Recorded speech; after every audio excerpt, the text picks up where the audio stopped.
All right. Good afternoon, everyone. Welcome to the March 15th, 2023 meeting of the Finance Executive Committee. Sorry as I swallow my Pop-Tart. I'm Alex Wan. I'm chair of the committee. I'm joined by my colleagues to my left, Howard Shook, who's also vice chair, and then to my right, Liliana Bakhtiari. We'll be, I'm sure, have other council members join us shortly. In fact, there comes Matt Westmoreland. With that, we constitute a quorum. The meeting is now officially called to order. First item on the agenda is adoption of the agenda. Can I get a motion? Motion from Bakhtiari, seconded by Westmoreland. Let's open that vote, please. We're also joined by Councilmember Hillis. Where are you? One moment.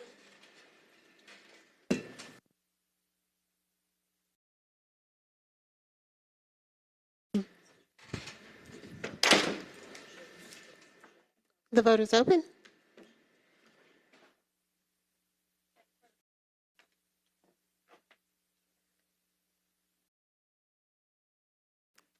Please vote. We're also joined by Councilmember Jason Winston. Vote's closed. 5 yeas, 0 nays. The motion carries. The agenda is adopted. Next item is approval of the minutes. Can I get a motion, please? Motion from Westmoreland, seconded by Bakhtiari. Let's open that vote, please.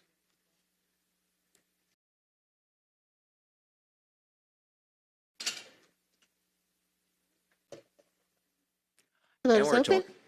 And we're joined by Councilmember Marcy Collier Overstreet. The vote's closed. 6 yeas, 0 nays. The motion carries. The minutes have been approved. That next takes us to public comment. Do we have anyone signed up, Slindo?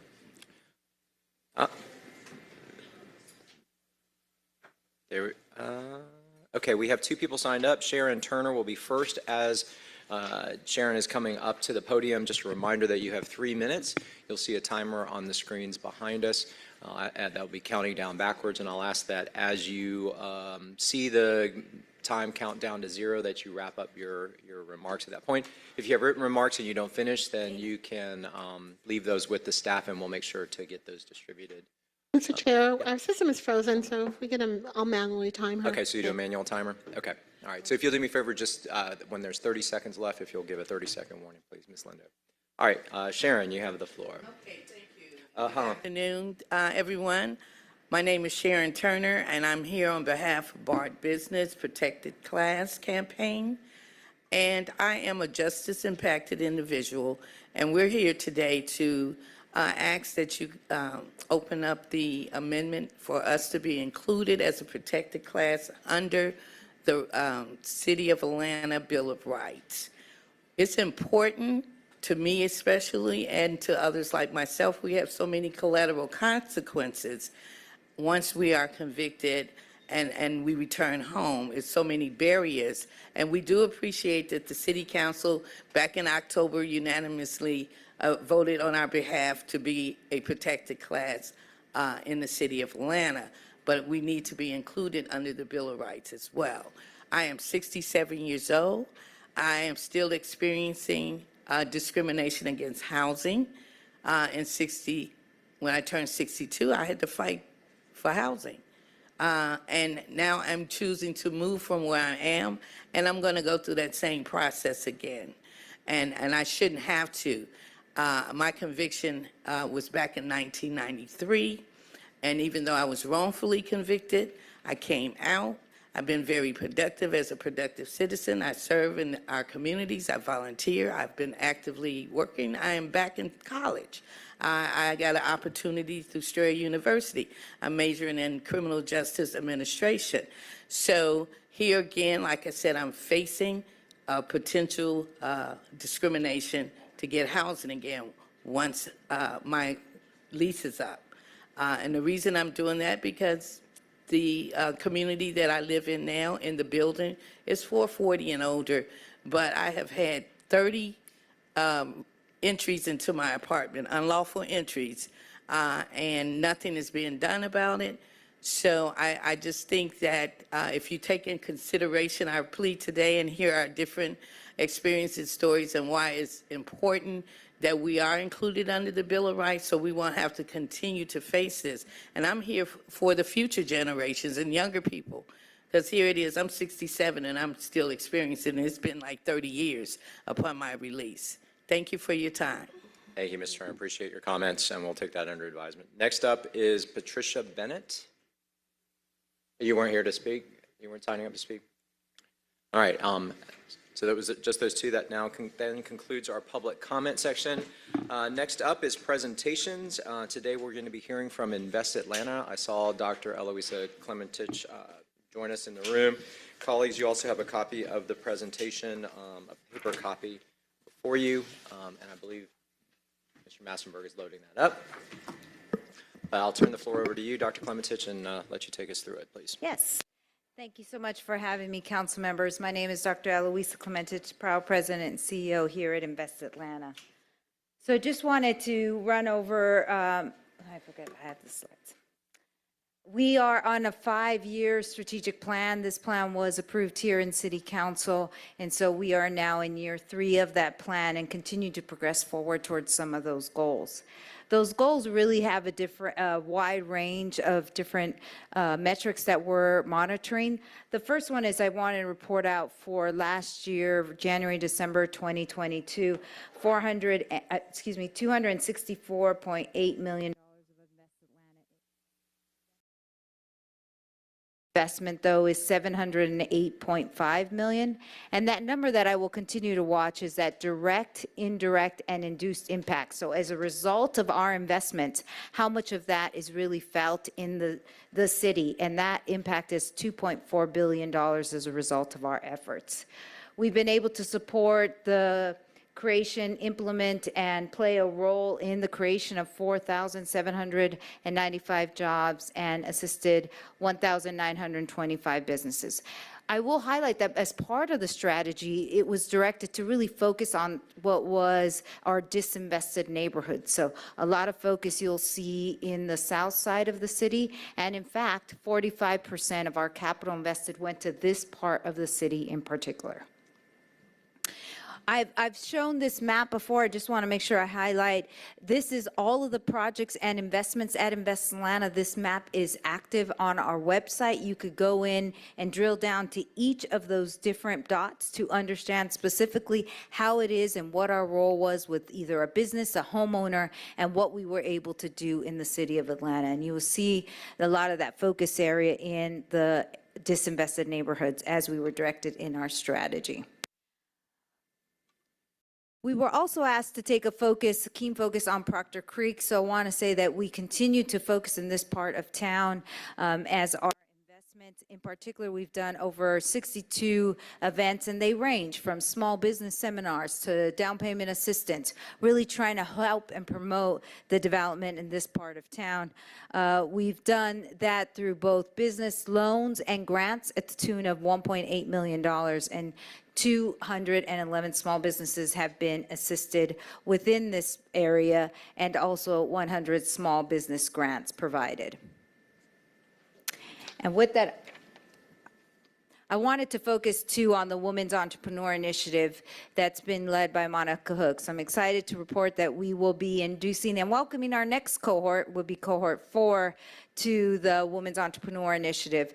To date, they've created 1,003 jobs since the December 22, and this is important because these are women focused. We know, and we've seen the statistics, as women are able to stabilize, so is the household. And so we're excited to see our women in this city continue to be empowered. And thank you, the council and this mayor, for their commitment to women entrepreneurships. It really is as a result of your commitment. I believe we are the only city-funded women entrepreneurship or women incubator in the nation that is city-funded. So I want to thank you for your commitment to the women in our city that are creating jobs and businesses and filling their dreams. With that, the total capital investment for the WEAP program has been $7.3 million. 30 businesses have gone through the cohort. Again, we are welcoming our new cohort tomorrow, actually. And then 363 unique businesses have continued to participate in Women in the Workplace. So what we've done is expanded, meaning not only are we helping women throughout our program and programming, but we're also widening it too. So maybe you're not one of the Women Entrepreneur Initiative recipients per se in getting the 15 weeks of free rent, 15 weeks of programming and 15 months of access to free rent, but that you also have access to education, to seminars, all of the different program elements that are needed for ensuring your success. And with that, I'm going to turn it over to Jennifer Fine, who's going to walk us through the TAD activity. Great. Good afternoon. Thank you. I just have a couple, I think 3 programmatic slides just to give you kind of a year-end 2022, what did we do? And then we're going to dive into the financials of each of the TADs, the status of them. I know this keeps cutting out. I'm not sure if we're supposed to do anything. Okay, keep going. All right, so in calendar year 2022, you can see we allocated just over $75 million to 19 projects across 5 of the TADs. And we have those enumerated line by line, I think, in the appendix of your presentation. It gives the details on all 19 of those projects if you want to look a little bit closer. But here we go. From a what is inside of those projects perspective, of those 19 projects, we were able to help create 1,408 housing units. Of those, 905 were affordable at different ranges, both for sale and rental. And on average, we have a compliance period of affordability of 20 years or more. So we're very encouraged about that. And you can also see that TAD is strong incentive tool for commercial uses throughout the city, and we were able to help incentivize the creation of almost 240,000 square feet of commercial use. So 2023 for us just began. We have a board meeting tomorrow, and we'll have new projects. But so far, we approved a project in the Old Fourth Ward, Sweet Auburn area, 2,700 square feet of repurposed commercial office space and revitalization of a long vacant building. Again, we have commercial affordability also baked into our TAD program. So we have 20 years of affordability for this project. So just a couple kind of TAD overview slides before we get into each specific TAD and the financial condition of each of those. This slide really says just what it says. How have the TADs performed since inception? So from the time each of the TADs was created, what was the base taxable value to present? So you can see the growth in all of the TADs, which is exactly what we want to see. So then ultimately, by the time the TADs have run their course and are significantly and substantially complete, that increased property tax value goes back to the taxing jurisdictions. This slide, how much increment was collected in fiscal year 2022. So you can see just straight math, not surprisingly, Beltline TAD is the largest TAD, ranging all the way down to the right-hand side of the chart. Those are our corridor TADs, which significantly less increment generation due to lots of circumstances, timing of when they were created, as well as the boundaries of them. And then where are we now in terms of how much assessed value is within the TADs within the city of Atlanta? As most of you know, there's the Georgia Redevelopment Powers Law that regulates TADs, and that a jurisdiction can have no more than 10% of its taxable value within TADs. And so when these TADs were created, all 10 of them, the city had about just shy of 10%.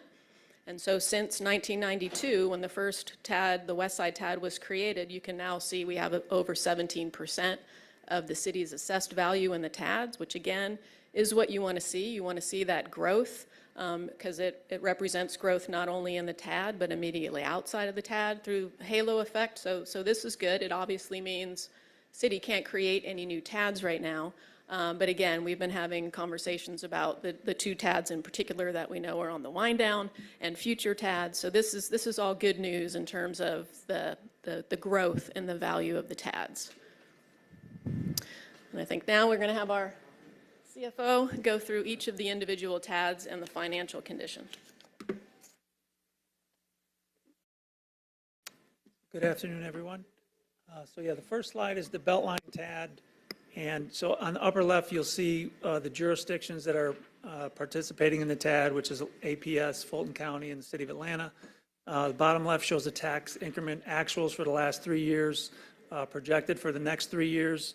The upper right-hand side of the slide shows the fund balance, and the bottom right shows the committed TAD project. So for the Beltline TAD, all of the $138 million of the available funds are committed to completing the trail.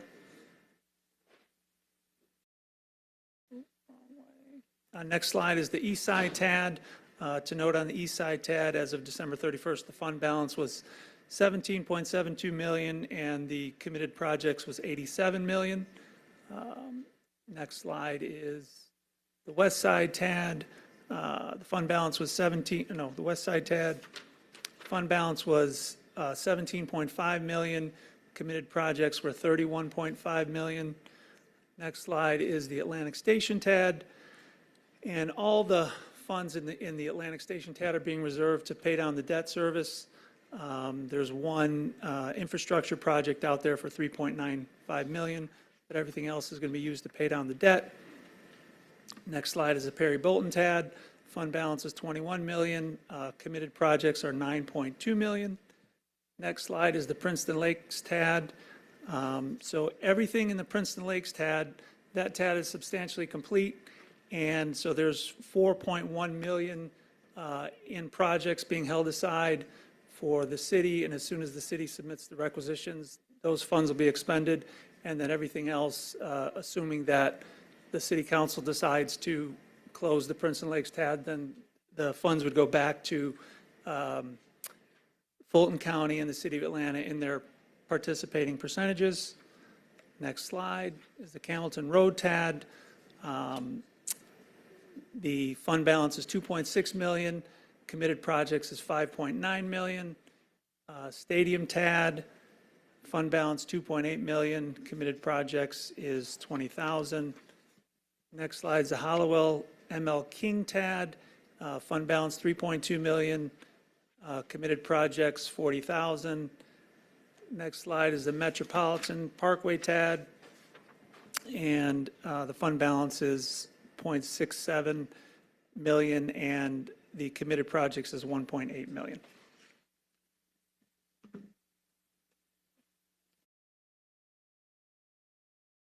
Thank you very much, and answer any, if myself or anyone on the team can answer any questions. All right, thank you for the presentation. Questions or comments from my colleagues? Councilmember Shook. Hello, Doctor. I'm going to ask you and your team the same question regarding your 5-year plan that I recently asked the Finance Department, which have been doing 5-year plans for quite a long time now. How often and to what extent do you go back, say 5 years, and look and see, here's what we thought would happen, here's what we wanted to have happen, and here's what happened, and to the extent there's a variance, like, why? So we monitored, we have about 33 or 36 KPIs that really help memorialize the strategy for us that we monitor on a year-to-year basis. So we're actually monitoring them every year to see what we're getting on our final goals. So if you're interested, I could actually give you where we stand today, year 3, in terms of how we've reached those. So that's the first piece. There are some others that you can't really put in a KPI that we monitor closely as to what are we doing and what have we achieved to try to reach that goal. How long have you been doing the 5-year plans? The last year that we did was a 5-year plan as well. I will tell you that we had started off this plan with a 3-year plan, but I have to tell you, with COVID in particular, it kind of put a pause on a lot of the projects. So that's why we thought in this case, it would make sense to complete the full 5-year. But we are continually revisiting, and every year the team gets together and say, there are times we, because of market conditions, have shift or moved things over so that we're compliant to the strategy, the vision, which is economic vitality. So you will see us ebb and flow. Yeah, you're subject to the vicissitudes of recessions and other unforeseen impacts. That's correct. Yeah, when we did the first one, no one could have thought we would have run into COVID. Thank you.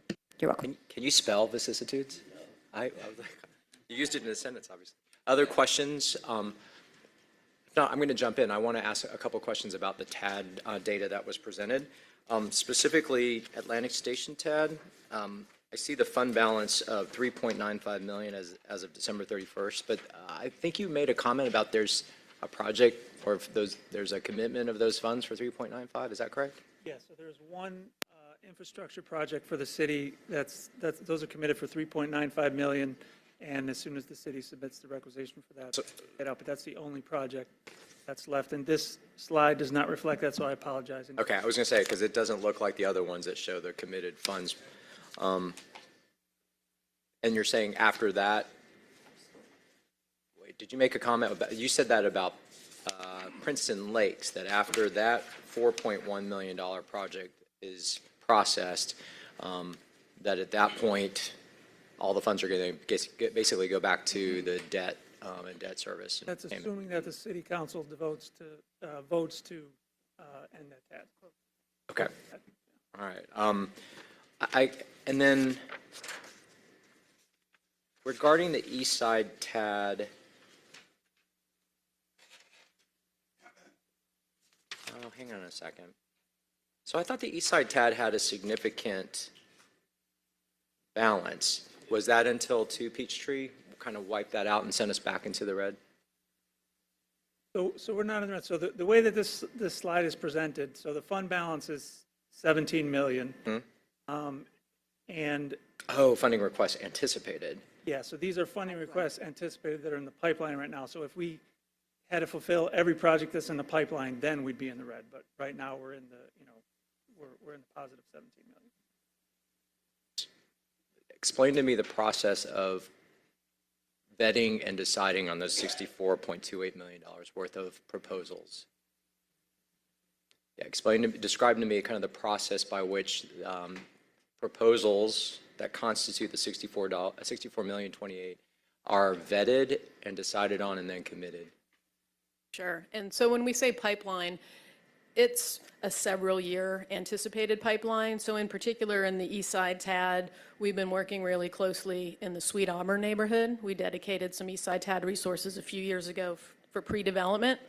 And so we have about 16 projects that we're working with right now to get them in a position to be ready to apply for East Side TAD grants. So they are in our pipeline, but it's going to take, some of them are going to be ready to apply this year, some will be ready to apply next year. So we account for all of that in the pipeline. So some we anticipate seeing an application this year, and others might be the following year or the year after. That's in particular to Sweet Auburn because we know about those projects. Other pipeline projects are, could be projects we have a current application in right now, but we just haven't gone to the board yet for approval, or conversations we're having with developers and we anticipate getting an application. So all of that factors into the pipeline. All right, so the way you've got this presented, though, makes it feel like those are kind of done deals, that you're anticipating in the pipeline that you're going to fund 100% of it. I mean, if you're projecting a shortfall. Agree. So that pipeline in particular, that East Side TAD pipeline, we anticipate getting all of those applications in, but it is going to take a few years. Getting them in and funding them. If there's funding available, we would like to fund them. Yeah, absolutely. Yeah, that just seems unusual to me that you're listing that as there are not even applications submitted. I know you're having conversations and then you're even projecting them at the full amount and projecting a shortfall based on that. Then again, I appreciate you're doing that because as I've voiced in previous meetings, the East Side TAD account keeps throwing off increment, and we seem to be able to find uses for them, but I'm not clear as to whether we've, or y'all have, gone back and really reset or articulated, if necessary, the application of those funds, not the application for them, but how we're applying them.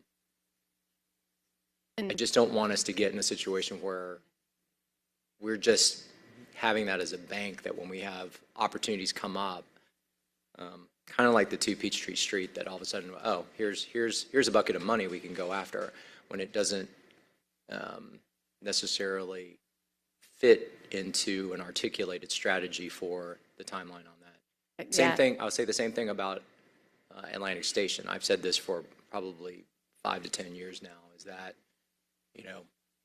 we can't have money looking for projects.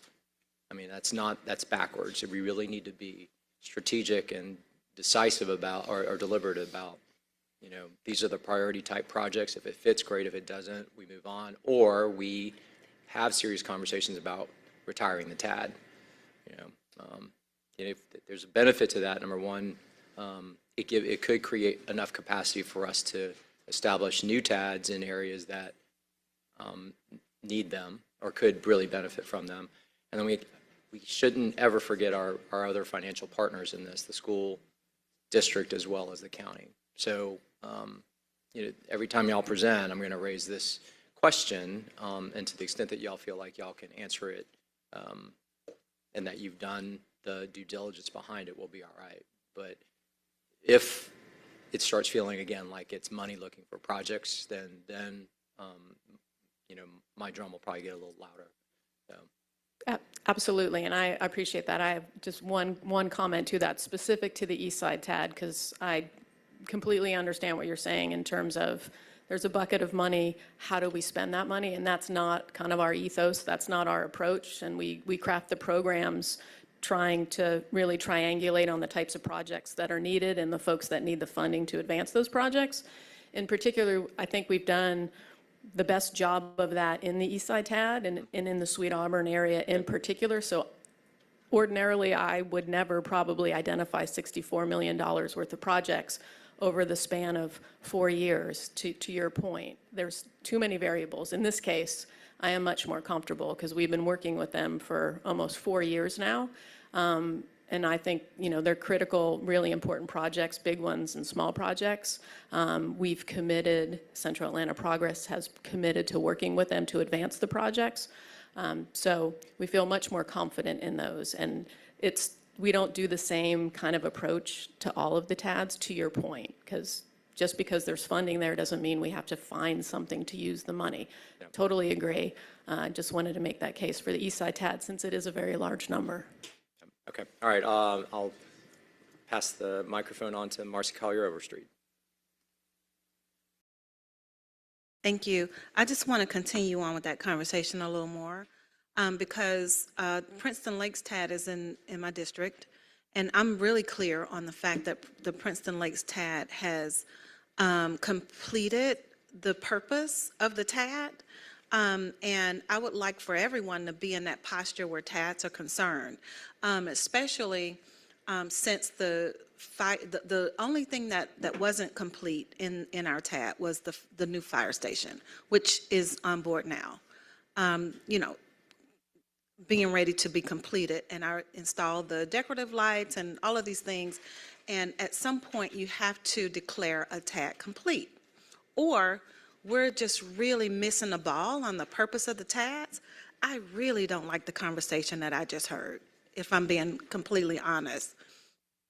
I don't feel comfortable at all having fund requests anticipated at such a large number and it being anything other than Sweet Auburn in the East Side TAD at this point. And I think we may be at a point now where we need to pinpoint areas of concern inside the TAD so that we're not just accepting applications for 2023, 24, 25, and 26 for an East Side TAD and then putting it on on a list where there's a shortfall in funding.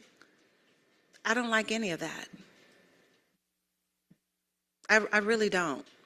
Especially when we have so many areas that we can concentrate on in the city of Atlanta. Sweet Auburn, yes, by all means. Whatever applications are in place, I want us to see those through. But when we're talking about applications that aren't in place in other areas that have probably received quite a significant number or amount of investment and growth over the last 4 to 5, 10 years, however long the TADs have been in place, it's accomplished what the whole purpose of the TAD was in the first place or is. I don't see why we're waiting on applications for that. I don't understand that unless I truly don't understand the purpose of the TAD. And it does, I mean, we have now Fulton County having conversations about withdrawing from the TAD. And these types of practices would certainly push that right on over the edge. And I don't want to do that. I really don't. I want these TADs to be viable and relevant in all the right places. That's what I want. Because Princeton Lakes could not have been Princeton Lakes without the TAD. I'm sure of that. And I want to make sure, and I feel like Campbellton is now growing, and I'm excited about that. And I could probably pinpoint some more areas around the city, north, south, east, and west, where we could have a viable, relevant TAD. So I just want us to be real clear about what the purpose of the TAD is, and I don't want us to get into the habit of anticipating applications for, years and then actually putting that in writing like this. Understood. We'll go ahead and make that change. I hear you loud and clear. Thank you. Councilmember Bakhtiari.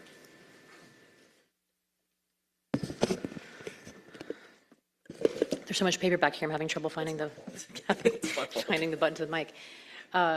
Dr. K, I'm a big fan of the whole Invest team, really. I do have some questions and echo some of the concerns. I suppose one of my main questions is, I'm a bit confused on who determines the priority list, because it seems like we have a bucket, and I'm not putting this entirely on Invest, because I know that the administration obviously has their priorities versus what we have in terms of our districts and our communities, and I'm just a bit confused on how the priorities are being set, because I feel like there's been a few projects in the pipeline, and obviously Sweet Auburn is very important to me. I get to share that with District 2. And in terms of some of the projects that have been outlined here, I'm curious as to how the money is being determined, because I know that we've also been trying to do a lot of, I'm not a big fan of the term revitalization, but a lot of work to try to bring resources to a community that does experience food apartheid and does experience severe neglect.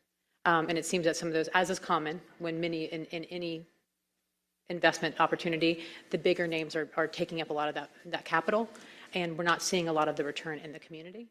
And I'm not putting that entirely on any one party, but I'm curious as to how the determination of these projects is getting laid out, because to this point, I mean, we are all definitely, I would say, experts in our community.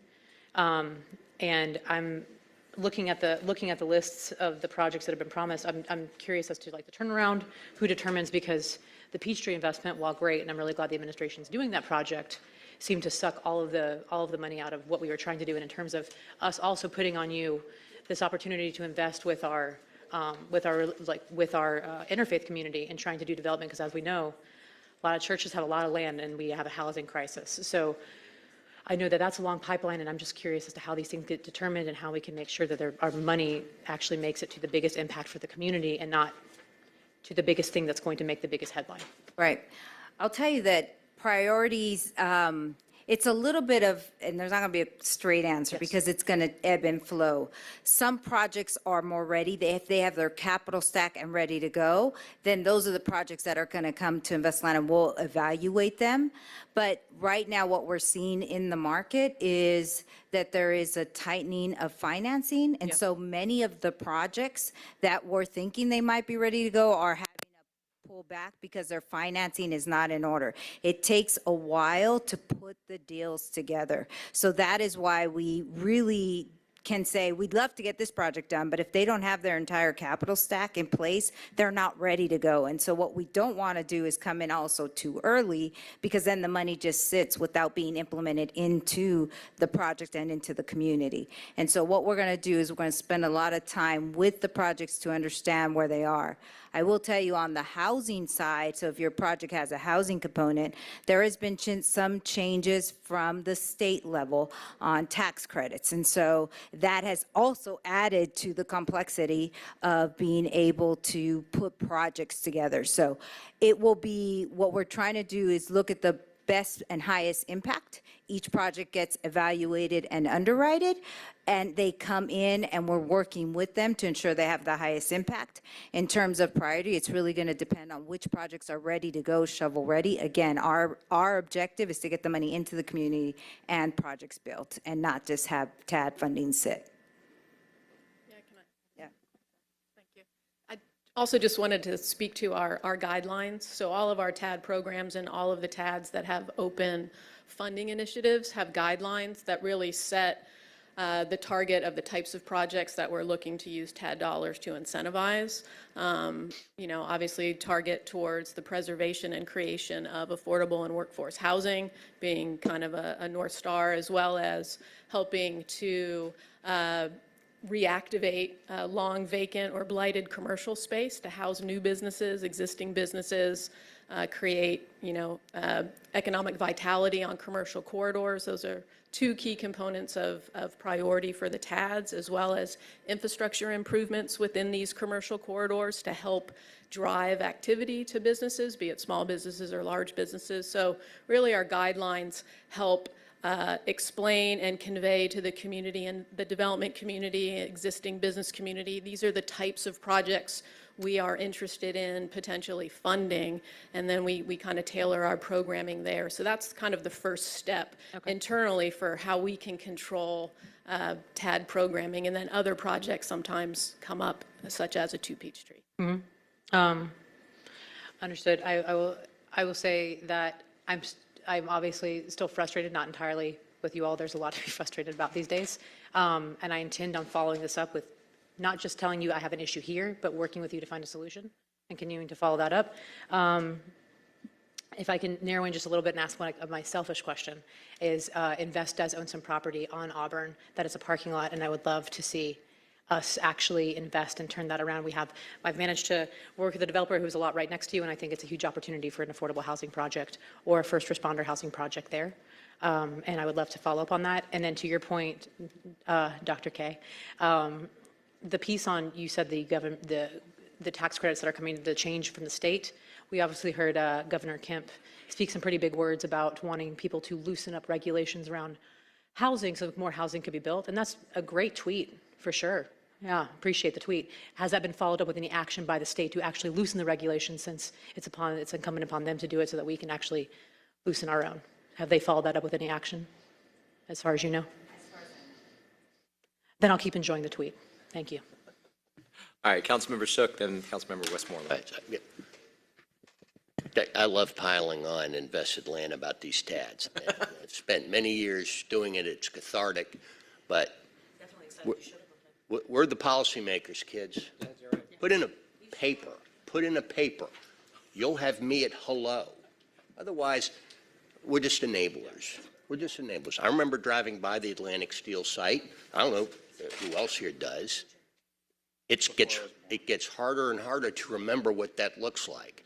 And thus it gets harder and harder to think we still need this. Of course, the political evil genius in this is, I've had many discussions, private discussions. I know everyone here thinks that everyone else's TAD is ridiculous, but that their TAD is critical and beautiful and needs to go until eternity. So it's up to us.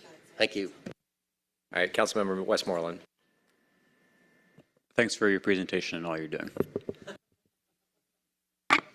Yeah, I was going to actually remind our colleagues, I believe Councilmember Dozier sits on the TAG committee, is that correct? So remember that we have that. he's our representative to the board. And I also just wanted to echo, we had a great conversation about the TADs, but I didn't want to underscore the data points that you showed us at the beginning, how much you've been able to leverage funds into having a real economic impact across our city. So I don't want to lose sight of that in this, in the middle of this policy discussion. So thank you all for all the work you do. Honestly, thank you. Yeah.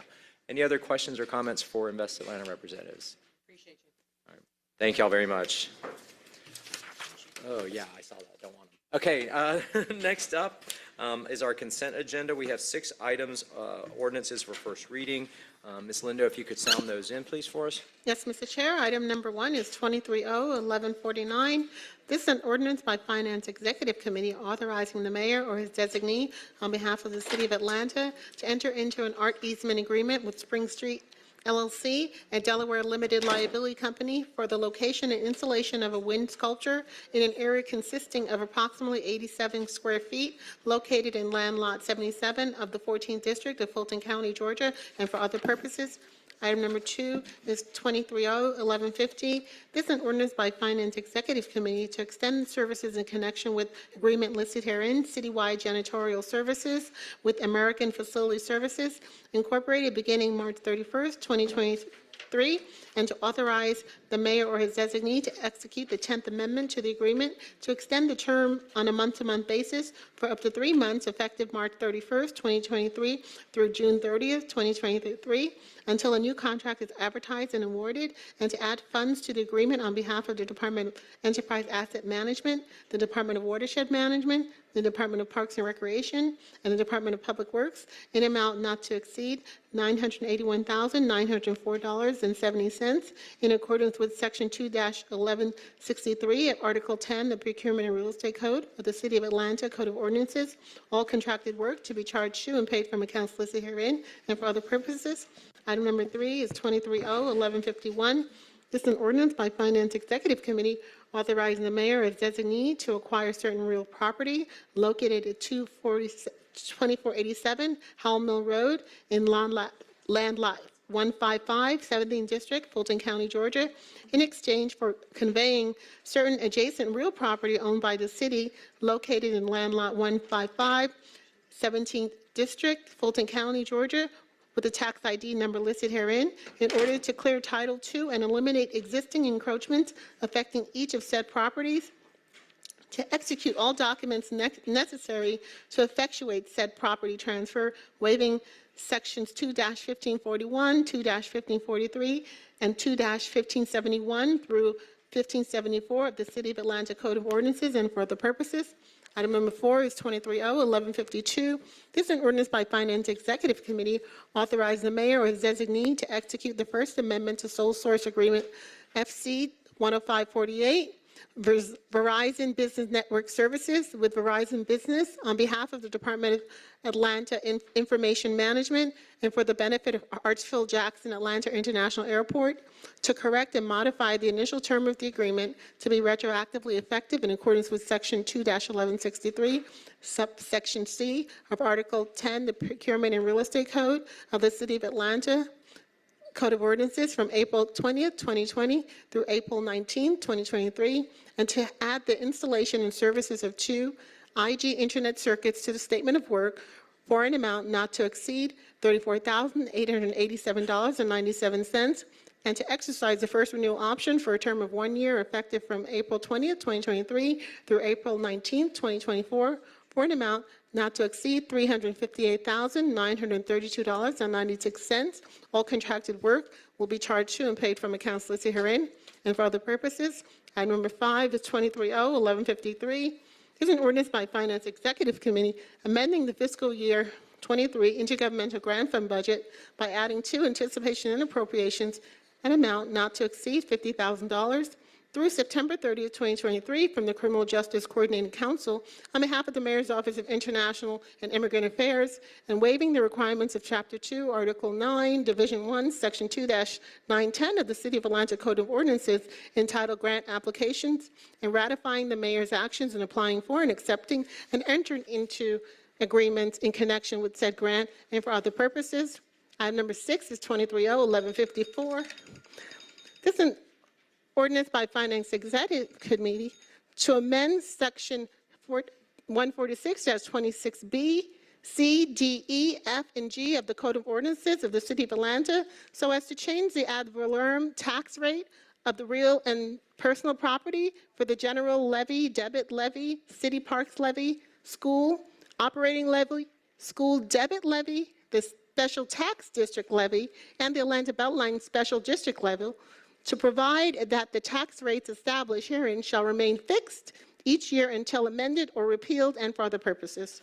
Thank you, Ms. Linda. We'll accept those in and then address them during the next cycle. But now it takes us to item H, ordinances for second reading.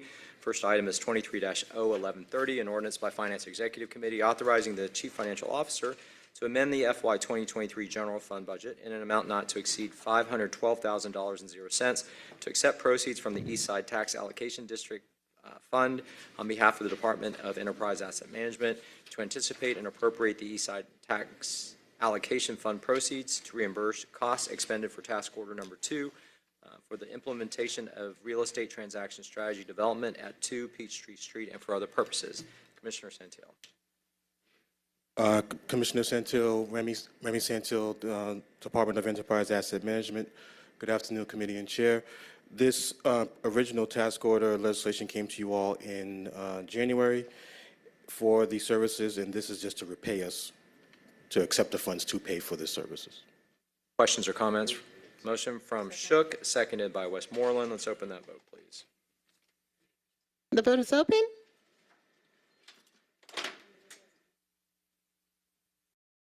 The vote is closed. 7 yeas, 0 nays. The motion carries. The item is approved. Next item is 23-01137. We have a substitute that changes the dollar amount, or inserts the dollar amount, rather. It is 23-01137, an ordinance by Councilmember Byron D. Amos, as substituted by Finance Executive Committee, waiving Article 10, Division 4 of the Procurement and Real Estate Code of the City of Atlanta Code of Ordinances to authorize the mayor or his designee to execute contracts with sponsors, performers, artists, venues, and vendors necessary to effectuate the City of Atlanta's hosting of the 2023 National League of Cities City Summit, to authorize the City of Atlanta to accept donations for the purpose of supporting the city's responsibilities related to hosting the summit in a total amount not to exceed $500,000.00 through December 31st, 2023, calendar year 23, to amend the fiscal year 2023 budget by making payments from the general fund non-departmental account in the amount of $250,000.00 supporting the summit and for other purposes. I'll move to bring the substitute forward, seconded by Shook. Let's open the vote to bring forward the substitute.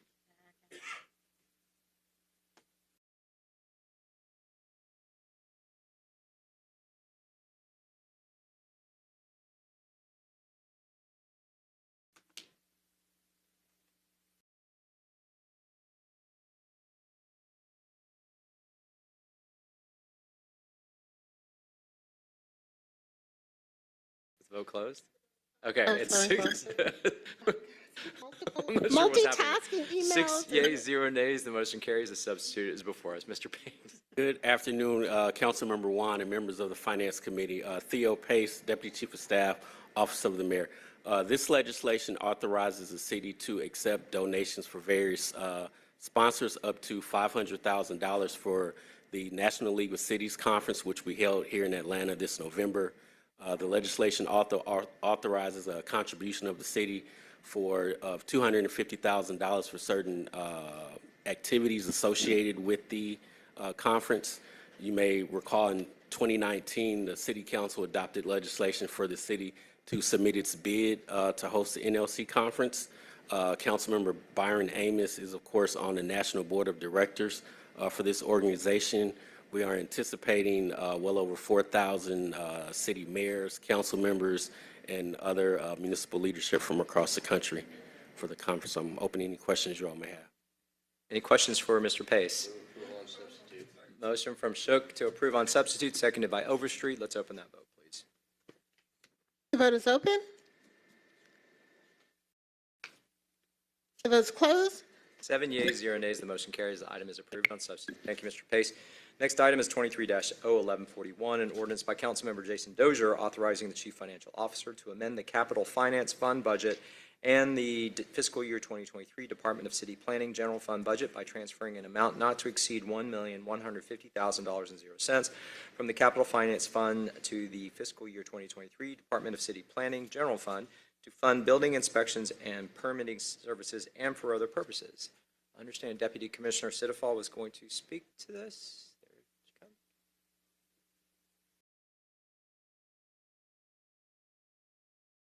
Oh, it's Commissioner Prince. My first time at FEC, and All right. happy to be here. So this budget transfer will help us to fund all of the mission-critical positions in the Office of Buildings, and will see us through the remainder of fiscal year '23. All right, questions for the commissioner?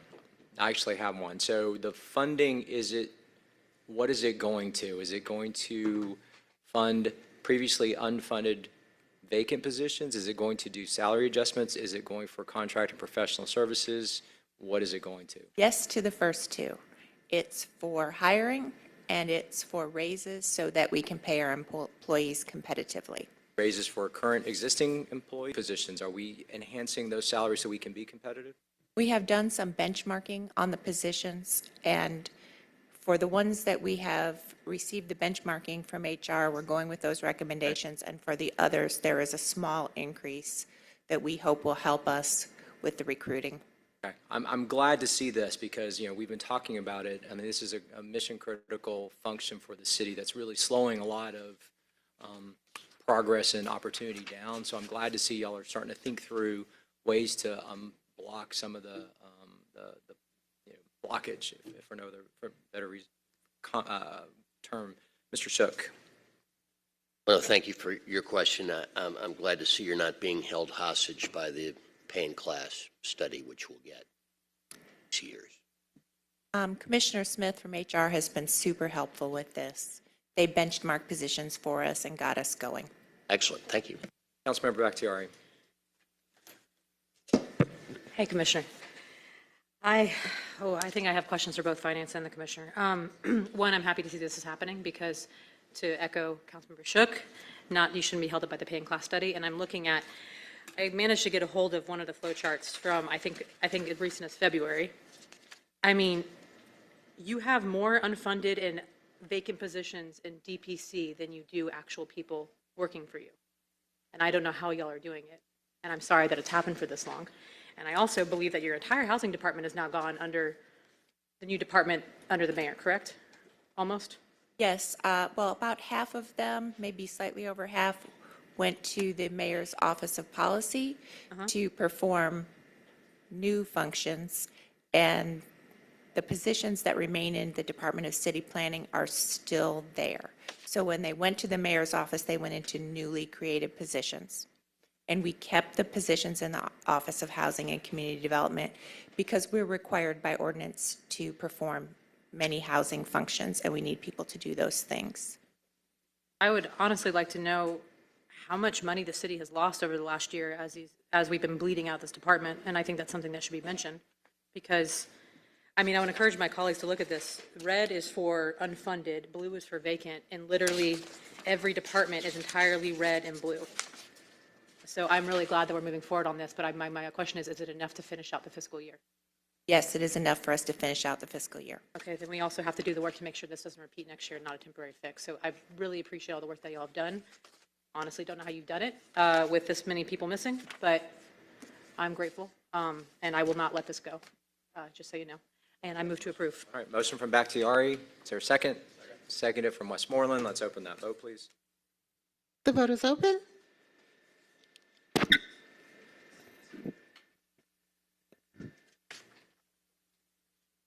The vote's closed. 7 yeas, 0 nays. The motion carries. This item is approved. Before we move on to the next piece of legislation, I just want to send a signal out, though. I mean, I'm hoping we're going to see more of these from the department because, we can't wait till July 1 to solve some of the vacancy issues. And if we have resources, this is how we should be deploying them. So I'll just at least offer that out there in terms of appetite on my side. And it sounds like you've got committee members here who are supportive as well. All right, next item, next two items I'm going to take together. If there's no objection, item number 10 is 23-01143. An ordinance by council members Howard Shook and Matt Westmoreland authorizing a total donation in an amount not to exceed $15,000.00 from the District 7 and Post 2 at-large carry-forward accounts to the Blue Heron Nature Preserve to support building improvements and for other purposes. And 23-01144, an ordinance by council members Alex Wan and Matt Westmoreland authorizing a donation in a total amount not to exceed $5,000.00 from the District 6 and Post 2 at-large carry-forward accounts to Virginia Highland Elementary School and for other purposes. Is there a motion from Shook to approve both items, seconded by Westmoreland? Let's open that vote, please. The vote is open.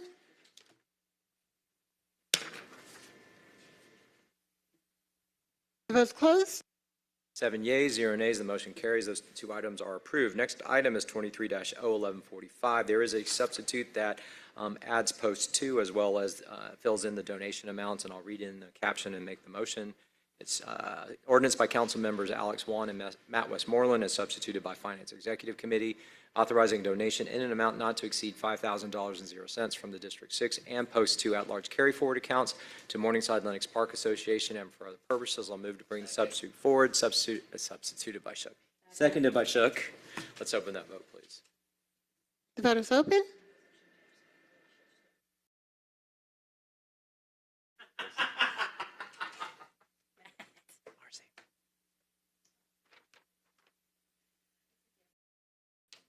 The vote is closed. 7 yeas, 0 nays, the motion carries. Wait, so that was to bring the substitute forward? All right. Motion from Westmoreland to approve on substitute. I'll second that. Let's open that vote, please. The vote is open.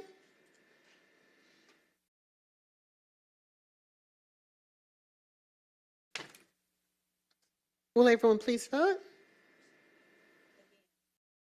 The vote is closed. 7 yeas, 0 nays. Motion carries. The item is approved on substitute. All right, that concludes ordinances. We'll now go to resolutions. 23-R3277.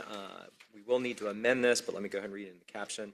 Resolution by Councilmember Dustin Hillis authorizing the mayor or his designee to enter into a special purchasing agreement number listed, Axon Cloud Storage, Devices and other related professional services with Axon Enterprises, Inc. on behalf of the Atlanta Police Department pursuant to Section 2-1191.1 of the City of Atlanta Code of Ordinances for a term of 10 years in an amount not to exceed $90,907,595.30 with 2 one-year renewal options. All costs shall be charged to and listed below and for other purposes. I'll make the motion to amend to attach the iPro report. It's seconded by Bakhtiari. Let's open that vote, please. The vote is open. The vote is closed. 7 yeas, 0 nays. The motion carries. This amended paper is before us. Mr. Amon, you have the floor to tell us about this legislation. Yes, I'll be brief, and I think the Chief Procurement Officer is here as well to answer additional procurement-related questions. In your packets, there's also a presentation that briefly outlines this, but I don't think we need to go through it. It's a fairly simple thing that we're doing here, although quite critical. As you know, body cameras are an instrumental part of public safety and interactions with citizens and building trust with citizens. Our contract with our current vendor is coming up for renewal, or it's effectively expiring in 2024, so we need to have a new one. In addition to continuing the current body camera services, there are a series of other services that we wanted to bundle together. So it's not just body cameras, but it's very importantly the storage that goes along with body cameras. Something that most people don't realize is that we have tons and tons of data that is sitting in body camera footage. Actually, Axon, through their Azure Microsoft relationship, has more storage, I think, than any other company worldwide on the cloud. So it's because we have 1,600 people out there in the form of officers creating movies every single day, effectively. So part of this contract is unlimited cloud storage, obviously better than trying to store it ourselves. In addition to that, there are a series of other features that are added to this contract that allow for automatic LPRs coming as part of the fleet camera functionality, the camera that points through the front of the car. We're also bundling into this the records management system, which is how we keep all the case files and so forth. So it's a new contract, extending our current services, and then bundling in a series of disparate software providers into that. So we effectively have an enterprise contract. So this is an enterprise contract for software for the police department. So it's really going to be instrumental in allowing us to get our arms around a whole series of disparate efforts and improving service to the citizens of Atlanta. So one other thing I'll mention, and obviously answer questions, there was one question that came up. Did this enable facial recognition technology? It does not. There is no facial recognition as part of this. There is object redaction, which is, if you're familiar with the series Naked and Afraid, you know, where they blur things.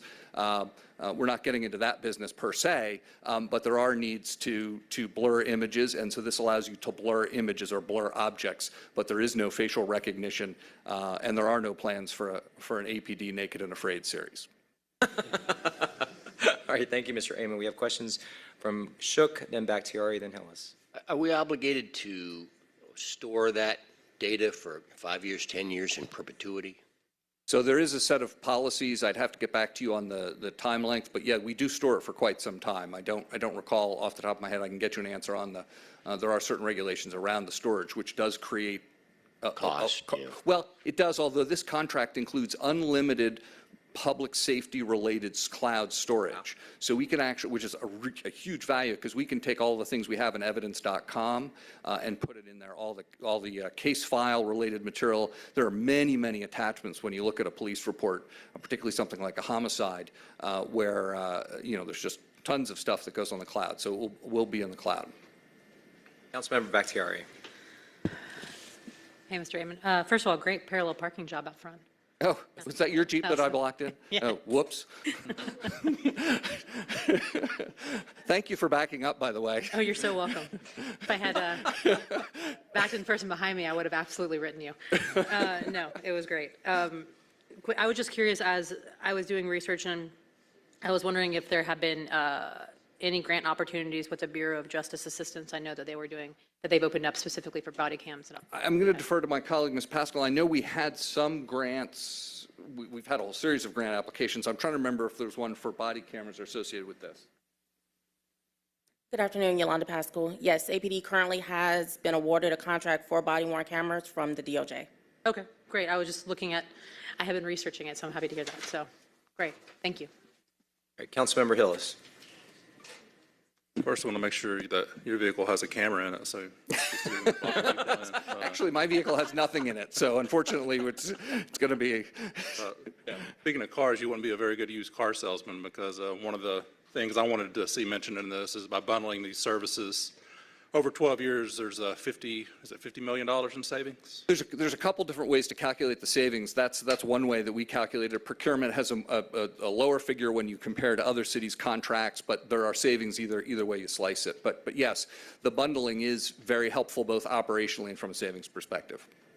Thank you. Councilmember Winston. Thank you, Mr. Chair. One of the new capabilities mentions e-citations. Can you explain that? Yes, so this is something actually when I was here in 2010 we tried to do, which is many other jurisdictions actually have a tablet where you do a citation, a speeding ticket or other types of citation. We do it the old-fashioned way where we hand write it, and then we have a whole team of people that actually sit at tables and type in what was written into the citation over at the courts. And so both the court, the municipal court, and us would love to move to electronic citations that other departments have been using for decades probably. So this includes that capability. Now it's going to take a moment to do that because we got to buy the printers and the tablets and then we have to do the training and all that. So it won't be instantaneous, but it is included in this contract, the software to do all that, which will be terrific because that will really streamline things and improve accuracy. So it's the thought that officers would have the mobile printer in their car? Exactly, exactly. We'll have to come back to you for funding on some of the equipment over the subsequent months, but that is in fact what we're trying to do. And in fact, as part of the new cars that we purchased, we're putting in like the brackets and some of the printers and things so that we're ready with our new cars to do this. We'd love to move to that because it just doesn't make sense to scribble things out, have the citizen have trouble reading it, and then just enter all that data by hand. Okay, all right, thank you. Thank you, Councilmember Winston. So Mr. Ament or Finance, if y'all can help me here. So I'm looking at your cost comparison page on page 4 of your document. This is a 10-year arrangement, and I believe it says the year 1 agreement is $8.4 million. So this page, and I'll defer to procurement on additional numbers, but this page 4 effectively lays out the things above the line, which are related to Axon. The things below the red line in the orange are other vendors that are going to be bundled together into this enterprise contract. Okay. It's really for purposes of comparison. If you want to talk about the specific agreement in the first year, yes, you'd look at the yellow column, and I defer to procurement in terms of describing it. Here, yeah. So does the dollar amount change per year? Because I guess $8.4 million times 10 years doesn't get me to the legislation amount. Well, so the yellow column on here is actually 12 years because it includes the 2-year renewals just for the purposes of the fun of the calculation. So if you did it for 10 years, I think it will net out to the 90 million in the legislation. Okay, so that year 1, every year has a different premium. There are different numbers for different years, yes. All right.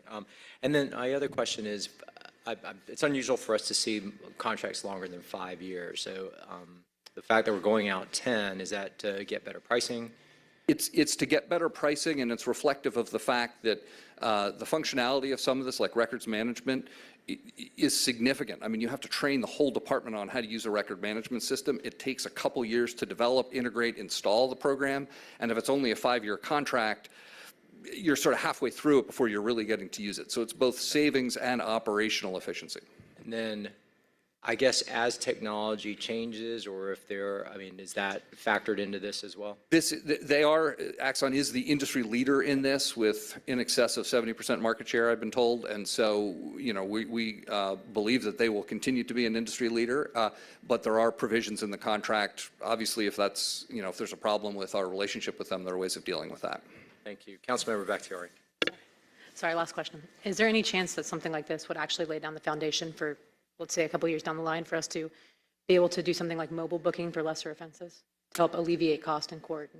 Yes, it could. I mean, the body cameras do have connectivity, so we can actually pull up somewhere else the image from a body camera, which you could then use for certain types of mobile booking for certain types of offenses, obviously pursuant to the agreement of City Council and the courts and a bunch of other things. But this technology backbone is very helpful. Okay, thank you. All right, other questions or a motion? Motion from Hillis, is there a second? Second. Seconded by Winston. To approve as amended, let's open that vote, please. The vote is open. The vote is closed. 7 yeas, 0 nays, the motion carries. This item is approved as amended. Colleagues, without objection, I'm going to take items 14 and 16 together.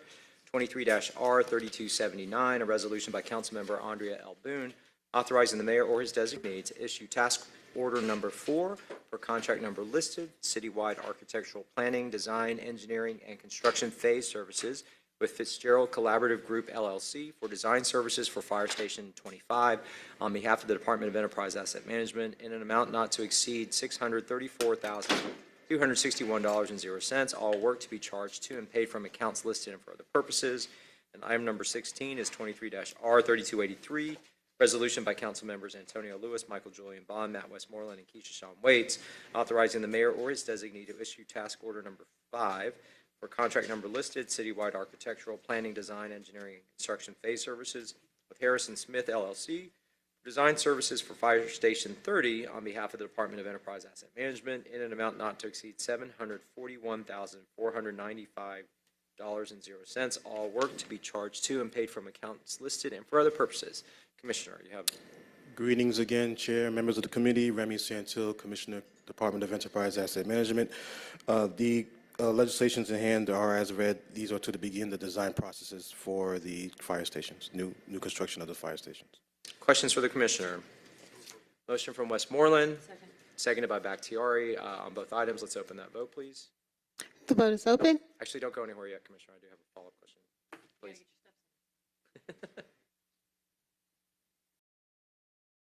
The vote is closed. 6 yeas, 0 nays, the motion carries. Both items are approved. So in briefing, I brought up because these were fire station related, and I know that in public safety, there was another paper that moved through in terms of vertical dollars in the Moving Atlanta Forward initiative. And that we have, just as a reminder, colleagues, we have till the end of the month to at least give a general indication of how we think we're going to be allocating those funds. So the police foundation, the fire foundation has been going around talking to council members about potential projects. Yet I'm understanding that there is some variance in what we've been told versus what's actually happening on the ground with the fire station. So I wanted just an opportunity to, if you have additional knowledge about that, that could help inform us. You know, I'm one of the ones who I'm not on public safety, so I'm going to have to make my amendment to the paper on Monday. But that was a cloud kind of I wanted to get. Because we don't want to put the cart in front of the horse relative. So a lot of the information that they're providing you guys are the information that we gave them. Okay. And they're a result of the condition assessments that we are conducting. Now, your teams may have received emails from us to go over those condition assessments. We are completing the phase 2 of the condition assessments, which includes parks and public works. So there's a combined condition assessment, and we will go with each district to let you know what you have in your district and what's the backlog and what's that cost relative, and you can make the choice on what projects you would want to deem to those particular, to that discretionary dollar, to the vertical dollars. But we want to be able to educate you all on what is going on relative to the assets within your district. Okay, and then, so I appreciate that additional background. And there is an iterative process with your department and the actual stations and park assets themselves in terms of just reconciling any discrepancies in terms of need and priority and all that? Yes, so in the condition assessment, we can break it down any which way you'd want to. So we can break it down based on priority, cost, whether it's a fire station, police precinct, or a park, recreation center. Any which way you want to do it, we can present it to you in a way that you want to see it and how you want to digest it. All right, and final question before I hand it over to Councilmember Hillis. So should for some reason I not allocate the funding through the foundation, I could always do that at a later time, or the default is through your department at the vertical We're going to do funds. it anyways. So it's just, Okay. so it's like, to me, it wouldn't make sense to transfer the dollars to them and then Get it back. we have the dollars anyways. We'll just do what you want us to do. I got you. At the end of the day. Okay, this is helpful. Councilmember Hillis. Thank you, Chairman Wan. Thank you, Commissioner Santil. So staying on Chairman Wan's points, other conditions assessments, we've exchanged some emails. I went and toured my 5 fire stations with Chief Smith, and, we were both kind of taken aback as to how the true on-the-grounds things that we saw and heard from the firefighters didn't reconcile with the list. Right. And they weren't cheap items. I mean, there were $5,000 to $10,000 worth of refrigerators, saying that was needed for these stations. When the firefighter said, well, there's nothing wrong with their refrigerators. Many of the stations had quick disconnect diesel exhaust systems, which have not been used in years. They now have a different system that doesn't attach to the truck. So those were, just some of the concerns. So my question is, it's my understanding an outside vendor is performing this assessment or did perform this assessment? Correct. And is that same vendor also performing the other department's assessments? Because if they are, I see some issues with that. I mean, they're putting things on these lists that aren't needed. There were some things that the firefighter said were needed that were not on the list. So. We went over the list with the fight. That wasn't brought to my attention. This is the first I'm actually hearing relative to what you're saying, so we can go over the list with fire relative to that. But again, this is the first I'm hearing relative to that, so I can go over the information with Chief Smith relative to what the discrepancies are, and then we can correct those without a problem. Who is the vendor that's doing this That's assessment? the Gordian Group is performing the assessments for all the condition assessments for the city of Atlanta. Yeah, just may want to look into those as they come in and, deem have some boots on the ground to go over and look at these assessments and what they're recommending Sure. before those lists are generated, just to make sure all those items are legit. Because like I said, there were some big ticket items on there that, if I would have just blindly allocated money for, then found out later that those items weren't really needed, that's a problem. So, Right. but thank you, and look forward to the follow-up. Sure. All right, any other questions while the commissioner's up here? All right, thank you. Appreciate the background. All right, that takes us to 23-R3280, a resolution by Councilmember Matt Westmoreland authorizing the mayor or his designee to exercise the third renewal option for contract number listed, Microsoft Unified Support Services, Microsoft Corporation, on behalf of the Department of Atlanta Information Management for a period of 1 year effective June 8, 2023 through June 7, 2024, and to execute the First Amendment to the agreement to update the enterprise services work order for FY 2023 and to add funding in an amount not to exceed $782,626.00. All contracted work will be charged to and paid from the fund department organization and account numbers listed herein and for other purposes. CIO Sankey, you have the floor. Good afternoon, Chair Wan, members of the Finance Executive Committee. I'm Jason Sankey, Commissioner and CIO representing AIM. This legislation would renew the support services we receive from Microsoft for the final renewal under this contract. Microsoft provides critical support services, including Office 365 and our Azure cloud support, as well as 24/7 technical support services, supplemental resources, and training.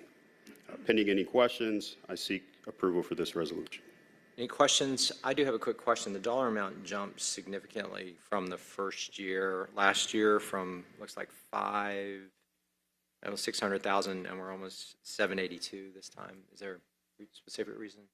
Yes, so Microsoft, year over year, they look at the usage, and based on our usage, the support services can go up. All right, other questions? Motion from Shook to approve, seconded by Westmoreland. Let's open that vote, please. The vote is open. The vote's closed. 6 yeas, 0 nays. The motion carries. This item is approved. Thank you. All right, next item is 23-R3284, a resolution by Councilmember Alex Wan authorizing the Chief Financial Officer to refund customers for overpayments to water and sewer accounts in an amount of blank. All funds to be charged to and paid from fund department organization and account numbers listed and for other purposes.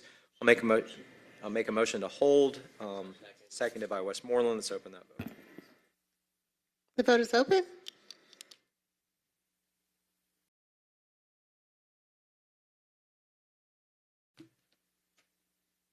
The vote's closed. 6 yeas, 0 nays. The motion carries. This item will be held. Next item, there is a substitute. It's 23-R3285. Resolution by Councilmember Alex Wan requesting that the mayor takes into consideration and funds priorities that the Atlanta City Council recommends being included in the FY 2024 budget and for other purposes. I'll move to bring the substitute forward. Is there a second? Seconded by Winston. Let's open that vote, please. The vote is open.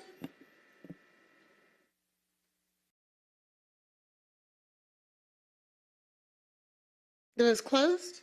6 yeas, 0 nays. The motion carries. The substitute is before us. Colleagues, I will just give you the kind of the genesis of this.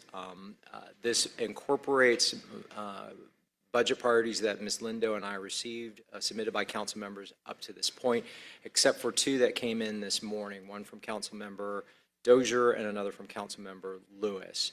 And we haven't had a chance to look through that and kind of feather it into the structure that we have to carry this forward. So I just want to at least acknowledge that that work still needs to be done between now and Monday. And actually, Councilmember Bakhtiari has some to add as well. I don't know if there's any discussion of the ones that are here. But if there's not, I'm going to make a motion to move this forward on condition, and the condition being that the remaining council member priorities be feathered in a substitute on Monday. Is there any discussion on that or questions? All right, it's been seconded by Westmoreland. If there's no further discussion, let's open that vote, please. The vote is open.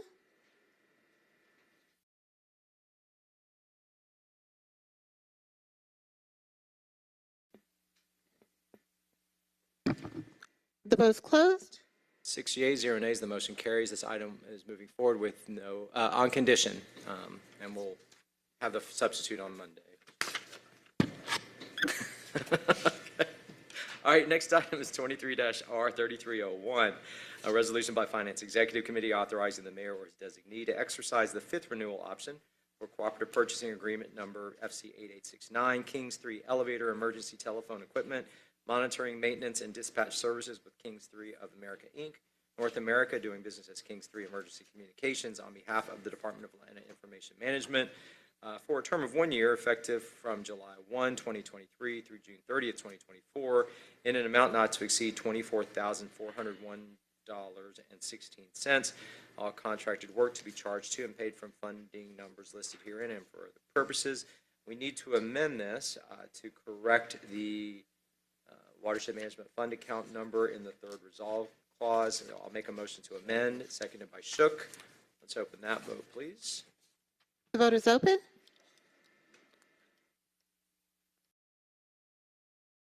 The vote's closed. 6 yeas, 0 nays, motion carries. The amended paper is before us. Ms. Neely Dudley, if you'll walk us through this, please.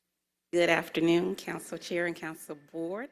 The legislation presented today is to exercise our fifth renewal option for Kings 3 Elevator Emergency Telephone Equipment Monitoring Service and Dispatch Service for the City of Atlanta. This service allows 24-hour emergency monitoring, maintenance, full support of all emergency elevator phones within City of Atlanta core buildings and remote sites. Any questions, Mr. Shook? I was hoping you did. So if you're stuck on one of the elevators, which has happened to me several times, and you press that button, who's on the other end? Right, so that's Kings 3. They have a dedicated support person that answers the call and reaches out to the first primary contact from the City of Atlanta, and if no response, then they reach out to 911. Just a word to the wise, if you have your cell phone, call someone in the building. But That's Councilmember Shook's Yelp review of this service. Any other questions? Motion from Shook, fitting, to approve as amended. Is there a second? Seconded by Overstreet. Let's open that vote, please. The vote is open.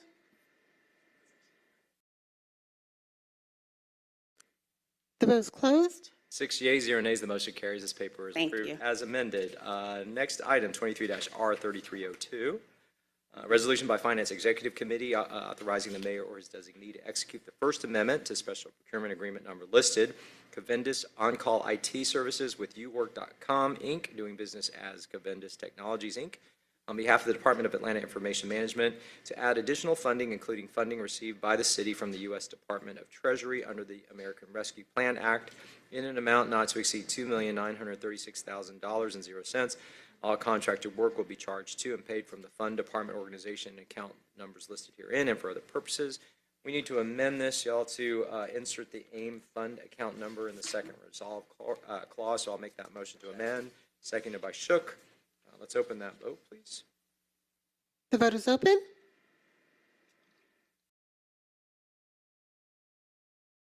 The vote's closed. 6 yeas, 0 nays, the motion carries. The amended paper is before us. Commissioner Sankey. Good afternoon again. Jason Sankey, CIO for the city. These services are needed to provide staff augmentation and consultative services to the city.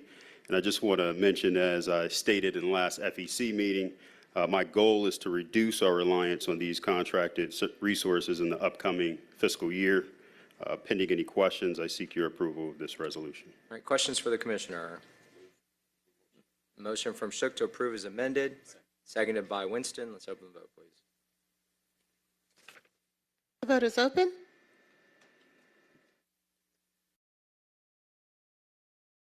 The vote's closed. 6 yeas, 0 nays, the motion carries. The paper is approved as amended.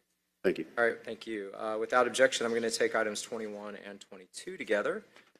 23-R3304, resolution by Finance Executive Committee authorizing the mayor or his designee to execute sole source agreement number listed, Rapid ID device replacement, to include maintenance and support with DataWorks Plus LLC, pursuant to Section 2-1191 of the City of Atlanta Code of Ordinances, on behalf of the Department of Police, for a term of 5 years with 2 one-year renewal options in an amount not to exceed $159,400.00. All contracted work will be charged to and paid from the fund, department, organization, and account number listed herein and for other purposes. And 23-R3305 is a resolution by Finance Executive Committee authorizing the mayor or his designee to execute sole source agreement number listed, Star Chase vehicle mounted and handheld tagging and tracking technology with Star Chase LLC pursuant to Section 2-1191 of the City of Atlanta Code of Ordinances on behalf of the Department of Police for a term of 5 years with 2 one-year renewal options in an amount not to exceed $174,275.00. All contracted work will be charged to and paid from the fund, department, organization, and account number listed herein and for other purposes. Mr. Amen, you have the floor again. Peter Amon, Atlanta Police Department. Don't really have a lot to say. The rapid ID devices are mobile fingerprint devices that are very, very important for a variety of reasons. And then the Star Chase system, is as described, allows us to find people. Questions or comments? Motion from Shook to approve both items, seconded by Hillis. Let's open that vote, please. The vote is open.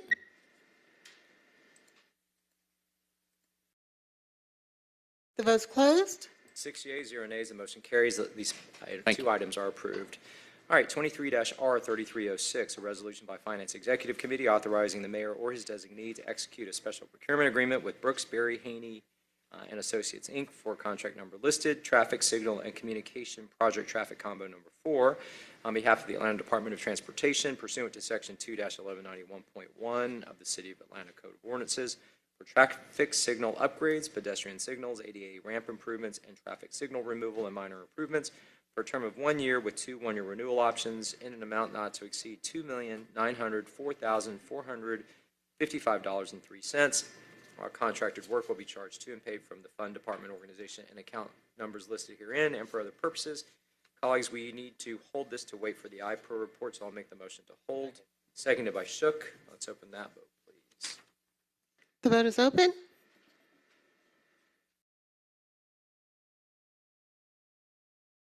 The vote is closed. 6 yeas, 0 nays, the motion carries. This item will be held. All right, 23-R3307, there is a substitute. It is a substitute resolution by Finance Executive Committee authorizing the Chief Financial Officer to refund $94,140.90 to General Electric Company for the purpose of reimbursing a payment of 2020 property taxes and fees. All funds to be charged to and paid from the fund, department, organization, and account numbers listed herein and for other purposes. The substitute adds clarifying language. I'll make the motion to bring it forward. Seconded by Shook. Let's open the vote to bring it forward, please. The vote is open.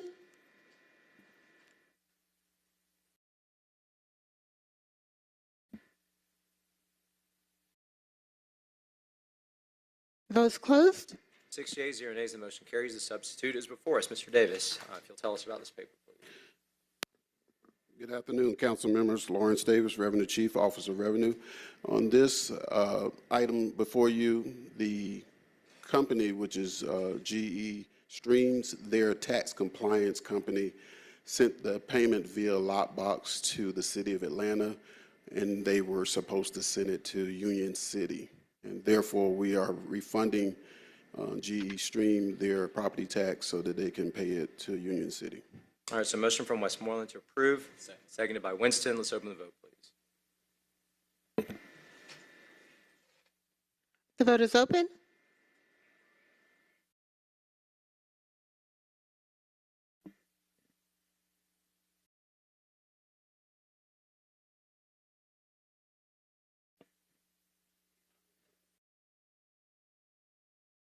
The vote is closed. 6 yeas, 0 nays, the motion carries. This item is approved as on substitute. All right, 23-R3308, a resolution by Finance Executive Committee authorizing the mayor or his designee to execute agreement number listed, fitness center management of the on-site employee wellness center with Aquila Fitness Consulting Systems Limited on behalf of the Department of Human Resources for a term of 3 years with 2 one-year renewal options in an amount not to exceed $419,847.96. All contracted work will be charged to and paid from the account numbers listed herein. And for other purposes, we'll need to hold this as the iPro report catches up. I'll make that motion, seconded by Shook. Let's open that vote, please. The vote is open.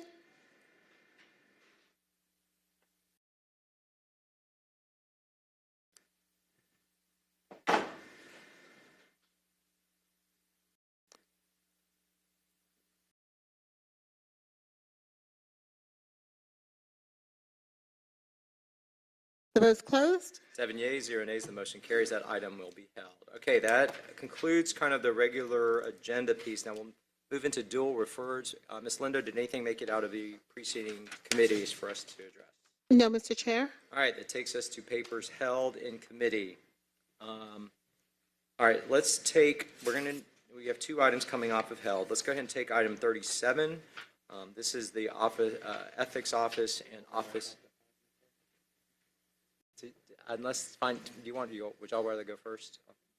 All right, sorry, let's go ahead and take the finance paper, item number 43, 5-year plan. This is 23-R3210, a resolution by Finance Executive Committee adopting the 2024 update to the City of Atlanta 5-year financial plan for years 2024 to 2028 and for other purposes. Motion from Westmoreland to approve. Is there a second? Okay, there's a second from Councilmember Overstreet, and you have the floor.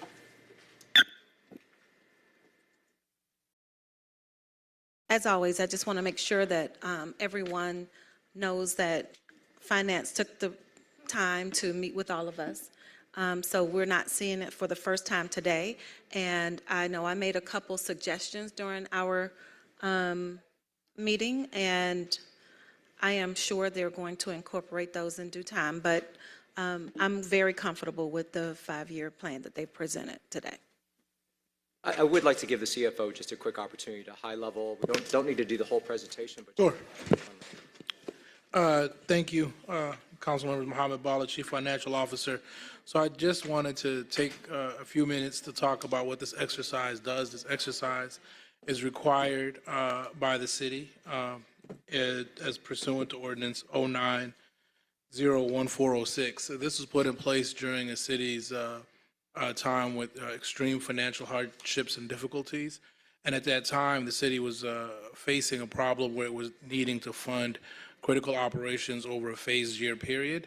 We are no longer in that posture anymore. So now the 5-year plan is essentially a 5-year look ahead that grounds our FY24 budget development process and highlights major assumptions for both revenue as well as the expense forecasts.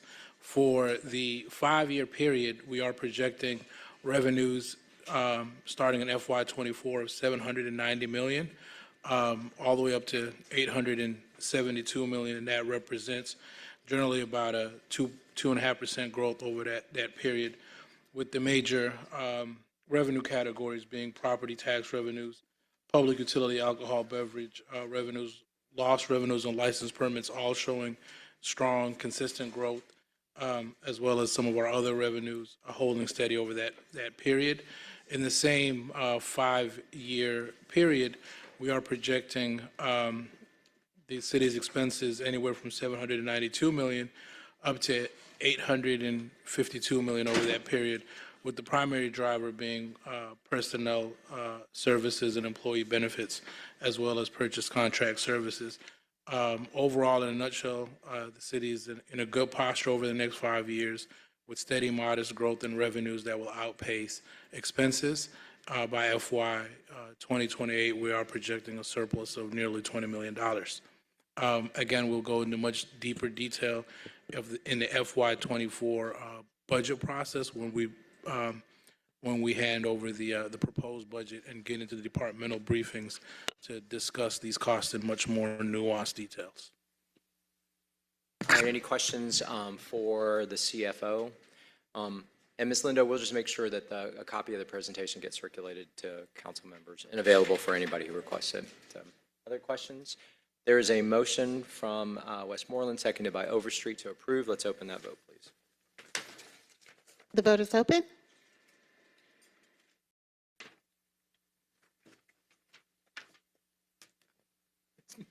The vote's closed. 7 yeas, 0 nays, the motion carries. That item is approved. Thank you, CFO Bala, for that exercise. All right, that takes us back now to item number 37, 22-1823. There is a substitute with a new caption. I'll read that in, make a motion to bring it forward. This is an ordinance 22-1823, an ordinance by Councilmember Andrea L. Boone, as substituted by the Finance Executive Committee to amend the charter of the City of Atlanta, Georgia, 1996 Georgia laws, section listed, adopted under and by virtue of the authority of the Municipal Home Rule Act of 1965, OCGA section number listed, at SEEK as amended by amending Part 1, Charter and Related Laws, Subpart A, Charter, Article 8, the Office of the Inspector General, to restore the full independence of the Ethics Officer and of the Ethics Office by removing the Ethics Officer and the functions and duties of the Ethics Division from the Office of the Inspector General and establishing a separate Ethics Office, to provide for the selection of a majority of the 7 colleges and universities within the City of Atlanta to serve as their nominee, to serve on the governing board of the Office of the Inspector General and the Ethics Office, to clarify that the Office of the Inspector General shall be authorized to investigate or review certain matters concerning waste, fraud, abuse, and corruption, to require city officials or employees and officials and employees of the city, outside contractors, vendors, and agencies to cooperate with the Office of the Inspector General or the Ethics Office regarding any investigation or review duly initiated thereby, to establish a process for the reporting and investigation of allegations of retaliation against individuals for reporting matters to the Office of the Inspector General or the Ethics Office, to amend Chapter 2, Article 7, Division 2, to reflect the actions of this charter amendment and for other purposes. I'll make the motion to bring it forward.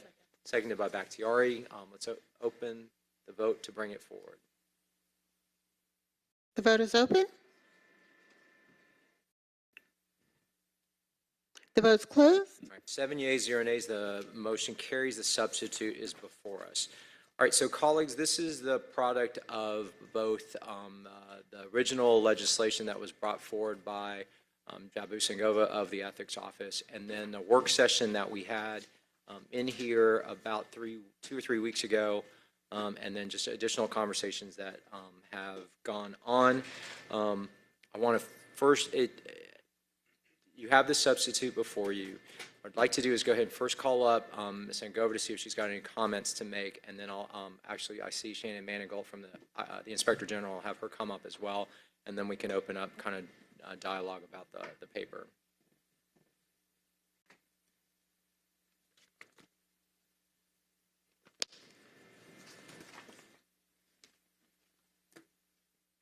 Good afternoon, Chair Wan and members of the committee. I was not expecting to speak. So I just wanted to thank you for considering this request. It does not, again, diminish the work that was done by the task force to establish the Office of Inspector General. We fully support that office. We'll continue to work collaboratively with that office. And we just thank you for the consideration of our request. Thank you. Thank you. Ms. Manigault, give you the floor. And Ms. Sangova, you'll please stay in the room, because if there are other questions come up while we're deliberating, it'd be helpful to have you there. Thank you for the opportunity to comment on the proposed substitute.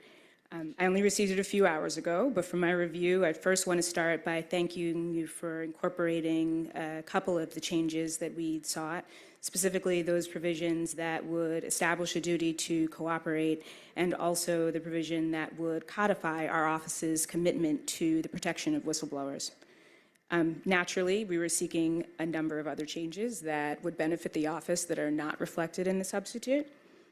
Some of those would have strengthened the existing provisions, but others were really sought to meet fundamental standards so that this office could function like any Office of Inspector General.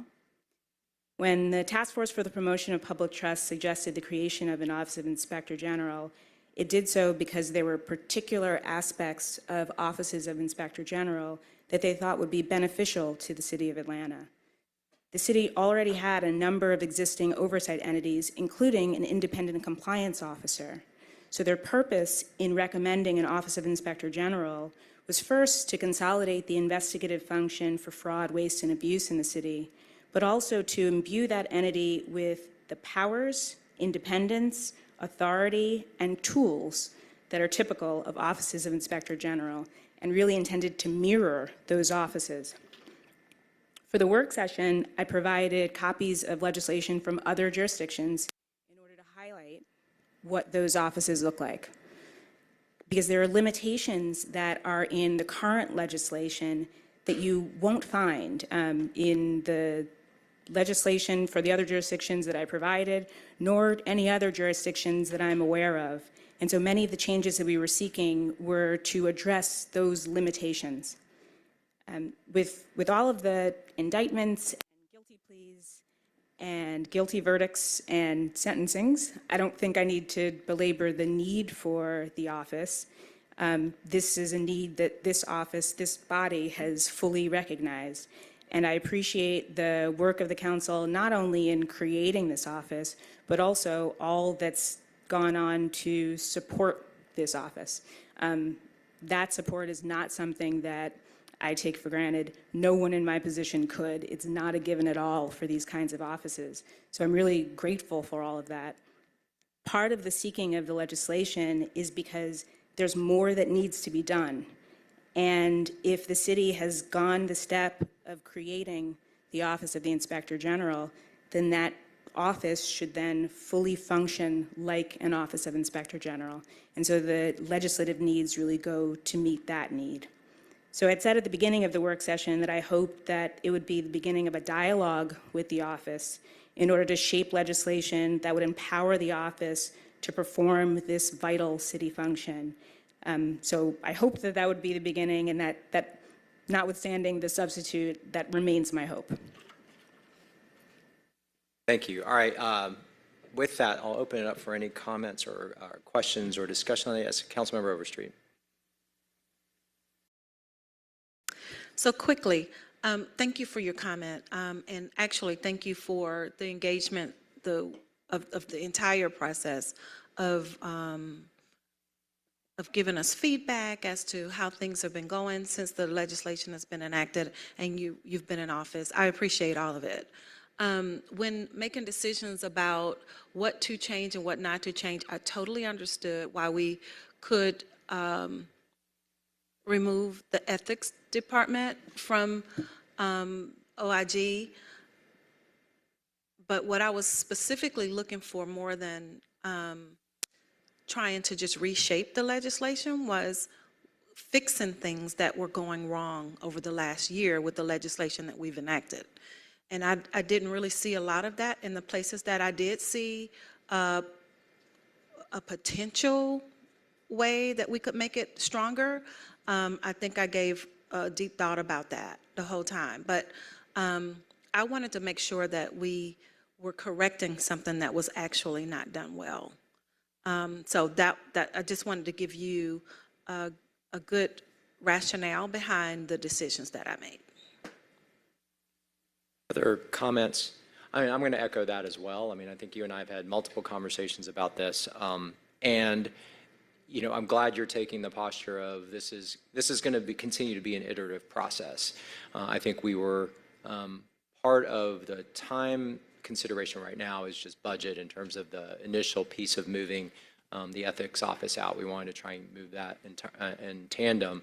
And then if we're going to open up the legislation, because it's a charter amendment and the timing around that, try and incorporate what you and your board chair were asking for to improve your operations. I think where we were trying to balance, kind of in thinking through this, I was at least trying to balance the need to continue strengthening your office's ability to do the work, but not going so far as to try and anticipate potential issues and problems and limitations. I think you'll recall during the work session, I asked a lot of times, I said, has this happened yet? And most of the time the answer was no, but at least that was my recollection of that. And to the extent that, like Councilmember Overstreet said, every time there was this is a great example of what happened, I feel like, okay, then we tried to address it with the pieces that we moved forward. The last comment I'll make is that this is a very new office. It's a very new initiative for the city. And I do anticipate we're going to have to continue refining because there may be kind of models from across the country we can follow, but I think we need to be very intentional about crafting it specific to Atlanta, our city, our structure, our history, and the examples that we experienced that led to the design and creation of the office. And I could easily foresee kind of every couple years or so coming back and reopening this, unless in the interim there is a very specific thing that arises. For example, you expressed some challenges with the subpoena thing, subpoena authority, and wanted, or concerns, I wouldn't say challenges, you expressed some concerns about that. So I'm taking that posture as well, kind of like you, that this is the beginning of a conversation. As I talked to you on the phone today, we have two paths before us today. One is we can continue to hold this to, if there's appetite to consider, continue churning through some of your other requests that did not make it in. I think the other is to move this forward and then keep the option open of additional legislation down the line to affect some of the things as you continue to work through expressing and convincing that the need is dire and there. So I just say this because I wanted to echo what Councilmember Overstreet said. Did you want to say anything? Is this from the previous one? Okay. Okay, yeah, and then I'll let you respond to this. Go ahead. Yeah, and I did fail to mention that I am absolutely open for an ongoing conversation, for sure. I am here to continue to assess it because we don't want instances where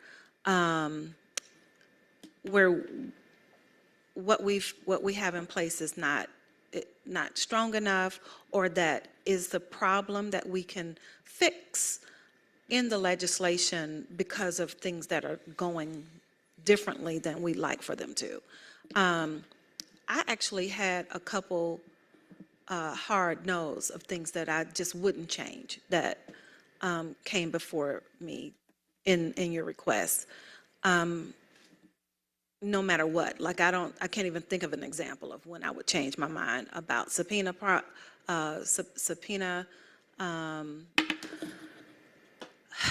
It's a few of them, but I would also like to say that just because we didn't change as much as everyone wanted to change this time, doesn't mean that means that we're locking this up and throwing away the key. By no means. I don't feel like that at all. I don't mind doing this work again if we have to in a time frame that makes sense, and especially if we incur problems. I'm very open to that. You have the floor if you want to respond to any. Thank you for that. To the direct question about how to proceed, certainly the second of your two options. I'm by no means trying to halt the progress of the separation of the ethics office, and there are clearly time considerations surrounding that because of the budget. So no, let's proceed, and I'm happy to continue kind of ongoing conversation about these as issues.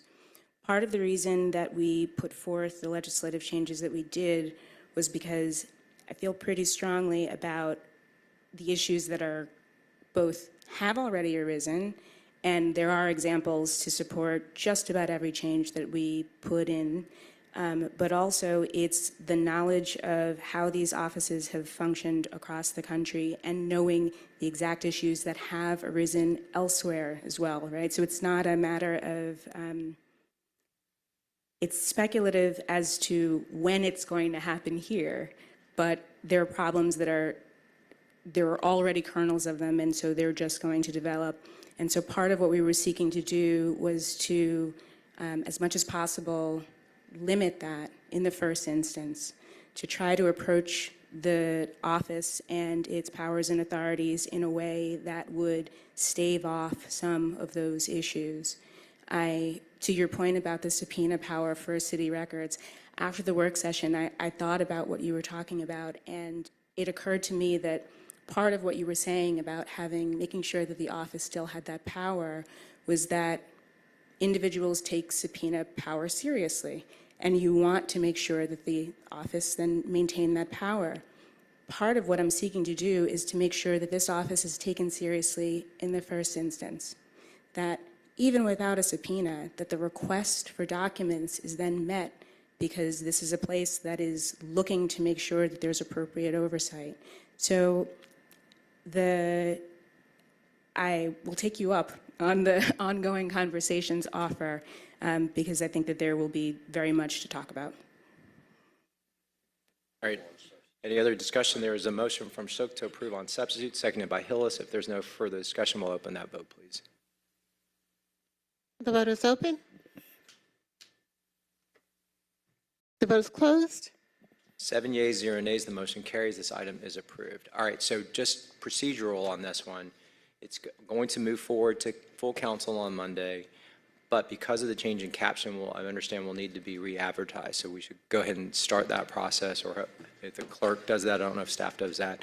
But then, part of the challenge will also be we'll have recess after it comes back to this committee, so there'll be a little bit of a time gap. Ms. Linda, you want to? Mr. Chair, we just noted that it's a dual refer to committee and council, so it will go to committee and council. It will sit there through the process. So during Monday, it will be referred back to Committee on Council? Yeah. Perfect.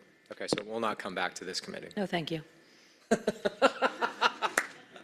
All right, well, thank you. All right, Ms. Lindo, does that conclude our legislative items? Yes, Mr. Chair.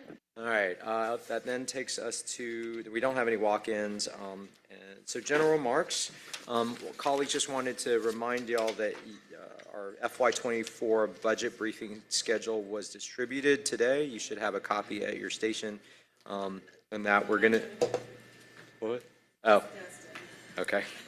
And then we'll finish out the budget priorities at Monday's full council meeting. And if other colleagues are listening to this that have not submitted, or even members in this committee, just if you'll get those to me and Ms. Lindo before Monday, we will feather those into what we did move forward today. Just as a reminder too, I will not be at full council, so Councilmember Shook as Vice Chair will deliver the report. Have fun with that. Anything other announcements from my colleagues or staff? Oh, yes. Just a reminder that we are doing, District 5 is doing Coffee with a Council Member this Sunday. If you are around and available, we'll be doing it at Joe's Coffee in East Atlanta from 12 to 2. So come have coffee, ask me questions, yell at me if you'd like, but I will be there in case anyone has anything they'd like to ask about, and anyone is welcome. Thank you. All right, anything else? If not, we stand adjourned. Thank you very much.